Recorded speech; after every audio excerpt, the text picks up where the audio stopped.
तो हमने देखा कि पोलर फॉर्म में z का value r cos theta plus i r sin theta होता है। यहां से z का अगर वैल्यू r कॉमन ले लें तो यहां से आएगा cos theta plus iota sin theta. यहां हम कुछ प्रूव करना चाहते हैं। यहाँ z का value r cos theta plus I R sine theta, ये भी हमारा कॉम्प्लेक्स नंबर है। ये means x plus I why he है, यानी z इक्वल टू हमने x प्लस आयोटा y पढ़ा था कॉम्प्लेक्स नंबर में। तो ये कार्टेशियन फॉर्म है, लेकिन जब इसी को हम पोलर फॉर्म में लिखेंगे तो हम इस तरह से लिखेंगे, यानी r cos theta plus I R sine theta. तो इसमें और इसमें यानी x प्लस आई वाई और r cos theta plus I R sine theta में कोई डिफरेंस नहीं है, दोनों एक ही वैल्यू है, बशर्ते एक कार्टेशियन फॉर्म में है और दूसरा पोलर फॉर्म में।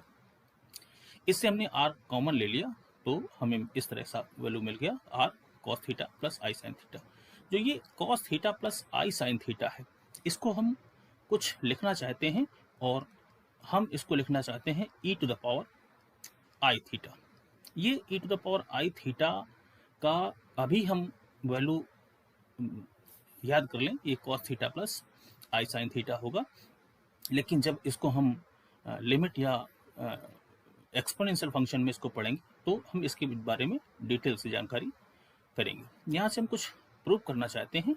एक्चुअल में z equal to r e to the power i theta, ये पैरामेट्रिक फॉर्म है कॉम्प्लेक्स नंबर का, तो हम इसको कहेंगे कार्टेशियन फॉर्म, ये हमारा पोलर फॉर्म और ये हमारा पैरामेट्रिक फॉर्म। कहीं कहीं पर इसको यूलर फॉर्म भी कहा गया है, तो ये यूलर फॉर्म भी हम इसको कह सकते हैं। तो हम ज़्यादा कुछ नहीं, हम इस e to the power i theta की बात करते हैं। आखिर हम e to the power i theta को लिखा है, यानी साइन थीटा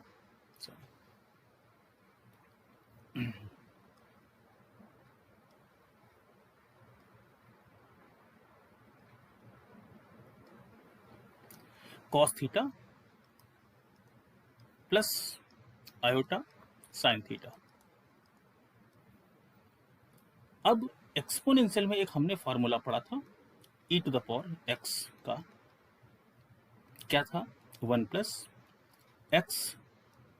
प्लस x अपन 1 फैक्टोरियल कह देते हैं, x square by 2 factorial, x cube by 3 factorial, x up to, इस तरह से हमारी सीरीज चलती थी।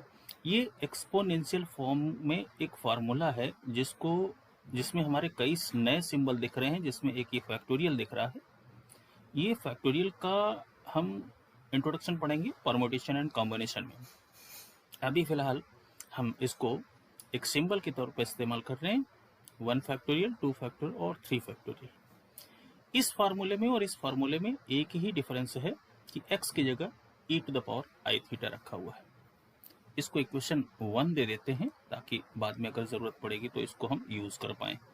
तो इसी में e to the power i theta को हम x को हमने आई थीटा से रिप्लेस किया, तो यहाँ पर x की जगह आई थीटा रख देंगे। तो 1 plus i theta plus i square theta square by 2 factorial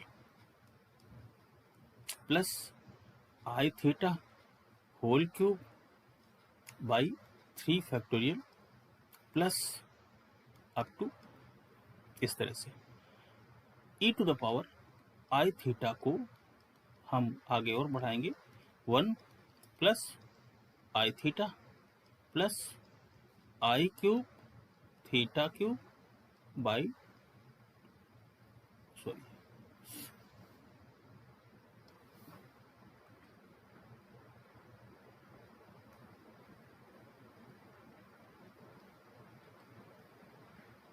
यहाँ लिखेंगे i square theta square by 2 factorial plus i cube theta cube by 3 factorial और अप टू इनफाइनाइट सीरीज तक चलेगी। यहाँ पर हम i का वैल्यू रख देंगे, तो इसके आगे अगर एक नंबर और लिखना चाहें तो हम i to the power 4 theta की पावर 4 अपॉन 4 फैक्टोरियल, और अब हम इसको डॉट डॉट करके अप टू इन्फाइनाइट तक, ये हमारी इन्फाइनाइट तक सीरीज जाती है, ये हमारी इन्फाइनाइट तक जाती है और ये इन्फाइनाइट तक जाती है। यहाँ से e to the power i theta का value 1 plus i theta, i square का वैल्यू -1 होगा, जिसकी वजह से यहाँ पर थीटा स्क्वायर बाई 2 फैक्टोरियल बन जाएगा। i क्यूब का वैल्यू -i होता है, तो हम यहाँ पर -i यूज करेंगे।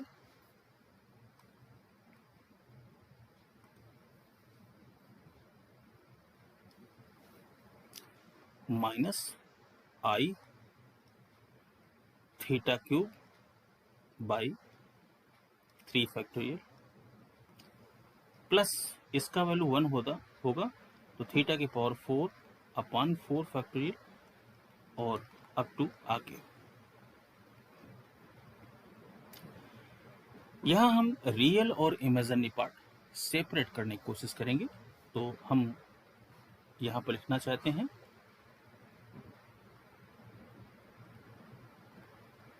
Separate the real and imaginary part.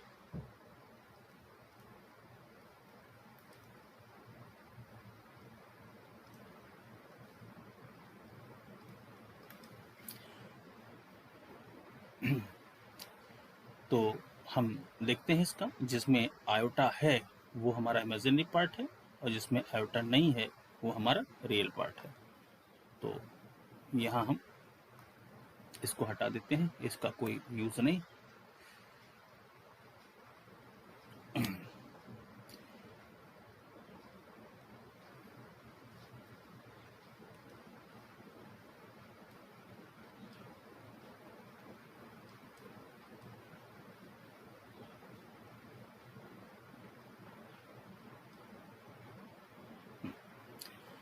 तो यहाँ पर हम e to the power i theta equal to real part. Real part का मतलब पहले हम रियल रखते हैं जिसमें आयोटा नहीं है, तो हमारे पास है 1 minus theta square by 2 factorial plus theta की power 4 upon 4 factorial up to infinite series हो सकती है। ये हमारा रियल पार्ट हो गया, प्लस आयोटा अगर हम सिंबल कॉमन ले लें तो यहाँ से मिलेगा theta minus theta cube by 3 factorial plus theta की पावर आगे 5 अपॉन 5 फैक्टोरियल, यानी यहाँ हमारे ऑड नंबर्स आएंगे। इधर से e to the power i theta equal to cos theta plus iota sine theta हमने पहले पढ़ा था जब हमने यहाँ इसकी बात की थी, तो cos theta plus iota sine theta. यहाँ से इसकी कंपेयर करेंगे और कंपेयर करने के बाद हमें मिलता है कि cos थीटा का value 1 minus theta square by 2 factorial plus theta की पावर 4 अपॉन 4 फैक्टोरियल। अगर इसका वैल्यू और देखें तो थीटा की पावर 6 अपॉन 6 फैक्टोरियल, और यानी कहने का मतलब ये अल्टरनेट पॉजिटिव निगेटिव साइन के साथ थीटा की इवन पावर के साथ ये एक सीक्वेंस बनाता है, और इस सीक्वेंस को हम एक फार्मूले के तहत भी यूज कर लेते हैं, यानी ये हमारा cos थीटा का फैक्टोरियल फंक्शन में फार्मूला है। इसी तरह से हम साइन थीटा की जब कंपेयर करेंगे तो sine theta equal to theta minus theta cube by 3 factorial plus theta की पावर 5 अपॉन 5 फैक्टोरियल, और इस तरह से ये हमारी सीरीज अप टू इन्फिनिटी तक जाती हैं, और ये वैल्यू हमारा साइन थीटा का वैल्यू होगा। तो जब भी ज़रूरत होगी तो cos थीटा और साइन थीटा की वैल्यू हमें ये याद रखनी चाहिए। ये हमारे लिमिट चैप्टर में भी इनका उपयोग हम करेंगे, यूज़ करेंगे। तो कैसे आती हैं ये वैल्यूज़, वो हम लोगों ने यहाँ सीखने की कोशिश की है। तो